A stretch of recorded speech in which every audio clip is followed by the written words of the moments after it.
Hey, curb observers, sup?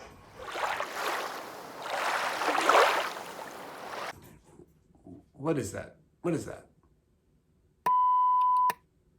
What's a curb observer? Hey, curb observer! It's a beautiful spring day. The cherry blossoms are in bloom. The sun is shining. And I'm going to go and dig through people's garbage and film it and spend hours editing it and post it on YouTube. I suck at this.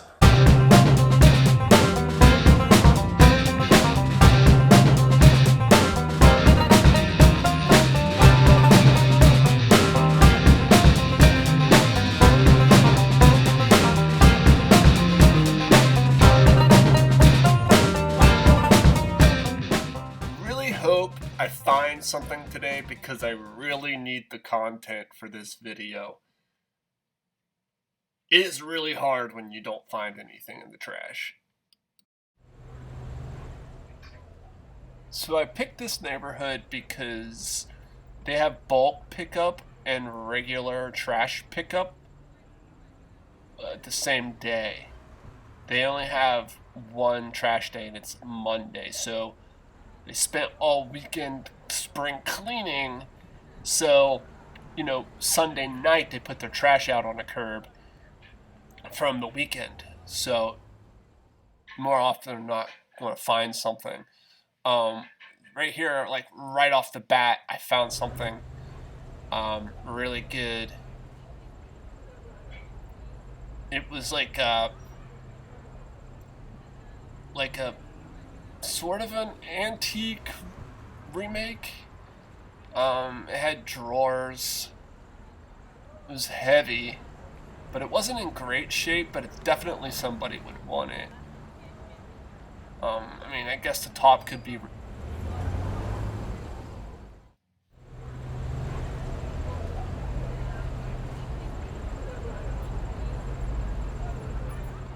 This is my first time, I think, driving through this neighborhood. But I can't believe how many cul-de-sacs there are. Like, there's like 7 or 8.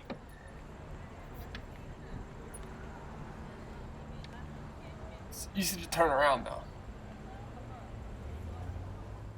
But I saw this play set here on the side. It didn't have any of its accessories. But, I'm sure it's something you could purchase separately. But I'm sure somebody would want that and keep it from going in the trash. And we're cul-de-sac number 2. Literally right around the corner, I found this really nice sink. It's cast iron, Kohler brand. I have the exact sink in my kitchen. This thing is like almost $400 new. It is like really heavy, but I made sure I lifted with my back, so don't worry.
saw this lamp sitting in this person's driveway. It's broken, but people really like broken lamps because they're really easy to fix. You can make them look okay, and it gives you a little project to do on the weekend. And if that doesn't work out for you, you could always put a flower in it or something. This house has a pool vacuum. The house next door to it has a pool vacuum. Wonder what's going on there.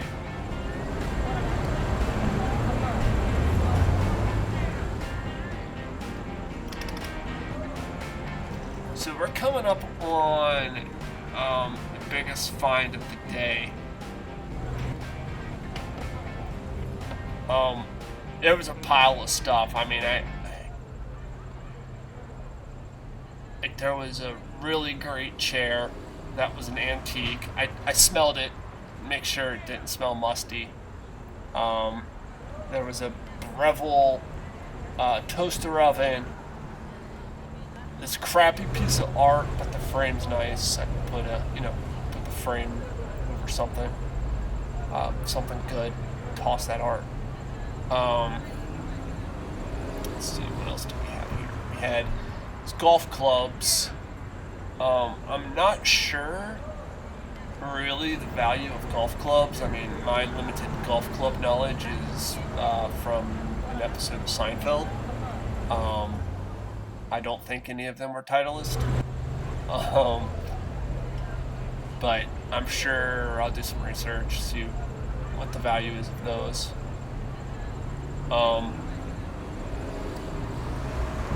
So this is brand new. Still has the stickers on it. Never used. Like, I don't know why they threw that out in the trash. It's not cheap. This is a Viking Husqvarna Viking sewing machine. Like, again, why are you throwing that out? I didn't have the power cord, so I wasn't able to check it, but that's something you can purchase on Amazon. And like a Milchensi Michaels shelf. It might as well, I'm here. Not bad for free, right? And then I had to chuck this into the back of the truck. That thing was heavy. Again, made sure I used my back. Yeah, good find. I had to make sure that is secure. I didn't strap it down right away. I pulled over to check this edger out. I don't know. Maybe I should have picked it up, but I don't know anything about small engine repair, and I'm sure this thing needed a lot of work. I don't really do scrapping videos because where am I going to store scrap in suburbia? But yeah, I decided to catch and release there.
after the 6th cul-de-sac, I found these really great plant hanging-johns in, tucked away behind the trash cans. I mean, like, I gotta, fill, I would have to, like, line them with moss. But, yeah, I'm actually pretty excited about those. Because I found some geraniums in the trash last year that I would like to put in there. Now that we've reached cul-de-sac number 7, I decided to, like, look up the history of the cul-de-sac. It's been around since the 15th century, and they think it might even have been earlier than that. It was a technique used pre-Civil Wars and security against wars for passage of military vehicles during the early ancient periods. However, as city planning legislation, cul-de-sacs were first legalized in England with the Hampstead Garden Suburb Act in 1906. This type of planning was thought to be ideal in suburbs with gardens as they provided more peaceful flow of traffic and low congestion rates. The 1906 Act did not allow vehicles to pass through the cul-de-sac as they had to drive around it, and had a maximum length of 500 feet. The Hampstead Garden Suburb Act was influential for all garden cities of England, including the famous Welwyn Garden City by Ebenezer Howard. Dead-end streets grew into popularity in the 19th and 20th centuries, with many suburbs being constructed in the developed countries such as the US, Europe, Australia, New Zealand, to name a couple. Let's see, what else do we have here? Anything of interest? Cul-de-sacs were seen as a mark to suggest that unlike the central cities, suburbs were not spaces where cars could easily pass through. Basically, cul-de-sacs are used as a traffic calming measure. That's it. And also to have pervious surfaces in an impervious environment. Here's a Weber grill. All of its guts were gone. I don't scrap, so I had to leave.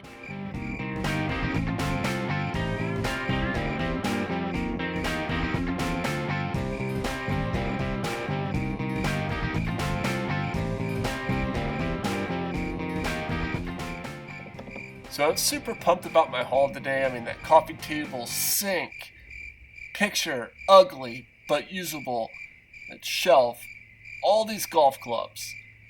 I mean, Callaway, TaylorMade, a few, I don't know, whatever that is. Power X, probably some Walmart brand. But, I mean, lots of good stuff. I mean, I already found the home for the children's play set. My neighbors were outside, asked if they wanted it, they took it. It's always good to recycle. Don't throw stuff out. Put it on the curb. And maybe the curb surfer could come by and pick it up from you.